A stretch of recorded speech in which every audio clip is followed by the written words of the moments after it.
All right, so before I get to this Dynamite review thing, I want to talk about this weekend. I'm gonna be out of town. I'm gonna be on holiday, but I'm still gonna talk about SmackDown, mainly, particularly the Roman Reigns segment, and I'm also going to try to talk about AEW Collision. Not a full-on review of AEW Collision, mainly just the CM Punk portion of it, and that's like pretty much it. So I just want to let y'all know before I get started with Dynamite, which returned to the Washington, D.C. This is kind of special for AEW because this is pretty much where it all began for AEW back on their debuting episode. And dude, I thought this was a really, really, really, really well put together episode of AEW Dynamite tonight. Usually, I would say if you haven't seen this match, go check it out. I would say if you missed this show, go back and watch this entire show. I thought the show was really good. And we kicked the show off with MJF and Adam Cole with the World Title Eliminator match. And usually, I'm not one who is a big fan of these World Championship Eliminator matches, but in this case, and probably for the first time ever, I think I can make an exception. MJF and Adam Cole had probably, because I don't know how the rest of the year is going to go out, but as of right now, this is definitely probably in my top 10 AEW matches of the year. This is probably Adam Cole's best match since coming to AEW. I'm dead serious. This doesn't tell you why MJF doesn't wrestle a lot, but when he does, it's big. I don't know what else to tell you, man. This matchup was really, really good. And it's crazy because when Cole was about to beat Max, the time went out and they went to a 30-minute time limit, and it was just like, oh, dang, I totally forgot about that. So kudos to AEW for doing that. I don't even know if they have a rematch, man, because I don't even know if the rematch would top this match. Because this match was, man, this was a great start to the show.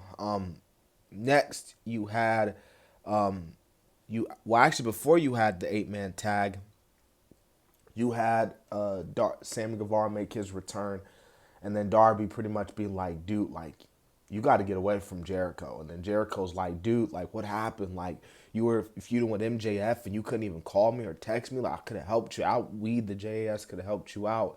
What's up, dude? And then Sammy's like, dude, I'm trying to do my own thing now. And then Sting came out while Sammy and Jericho were about to have a little confrontation. And then Sting and Jericho for the first time ever. First time ever. You got to think, these guys, WCW, WWE, first time ever, these guys never faced off, and they faced off tonight at Dynamite. I thought that was a very, very cool moment. But, yeah, dude, they pretty much had their little stare down with the baseball bats. Jericho walked away. We have the 8-man tag. Um, Obviously, Darby Allin, Sting, Orange Cassidy, Keith Lee, they got the win here.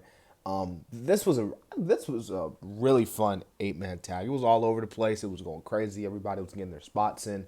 I thought it was well put together, well, and really, really good match for the most part. Uh, Wardlow defended his TNT title against Jake Hager. I thought this match was pretty solid for the most part. Kind of predictable. Obviously, in no way, shape, or form did I expect Jake Hager to win, but I thought he put up a solid performance. Christian, after the match, pretty much said Luchasaurus is going to challenge you, Wardlow, for the title on the debut episode of Collision this Saturday. And speaking of AEW Collision, we got a CM Punk promo where at the end he said, I got a lot of things I need to get off my chest. Ring a bell, doesn't it, huh? Um, Speaking of ringing a bell, we had some more matches announced for Forbidden Door. Sonata threw out an open challenge.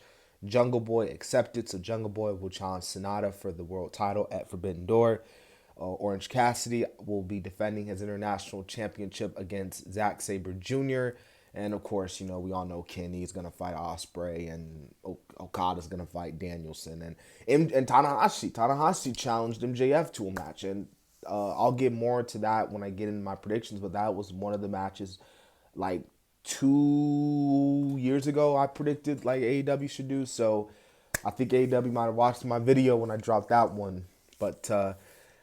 Tony Storm took on Sky Blue. This was for the Women's World Championship. And I thought Sky Blue looked incredible in this match. Now, granted, I knew beforehand she wasn't gonna win, and having her mom out there still wasn't gonna change the fact that she wasn't gonna win. But I liked how they made it seem like she was gonna win, and I thought it was a really good match for given the time it was given. And yeah, Tony Storm retains the title. Right call, rightfully so. The main event, man, Blackpool Combat Club, Hangman Page and Young Bucks trios match. This was a pretty good trios match. In the ending, man, I thought it capped off just a really good episode of Dynamite. Amazing, great. Some will even call it like this was Dynamite that was just like for the most part really good that I couldn't skip away. You know what I'm saying, or turn the channel or anything like that.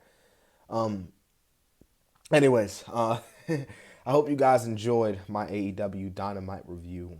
Continue to like, comment, and subscribe to the channel. This has been the Kid DC Wrestling. And so, yeah.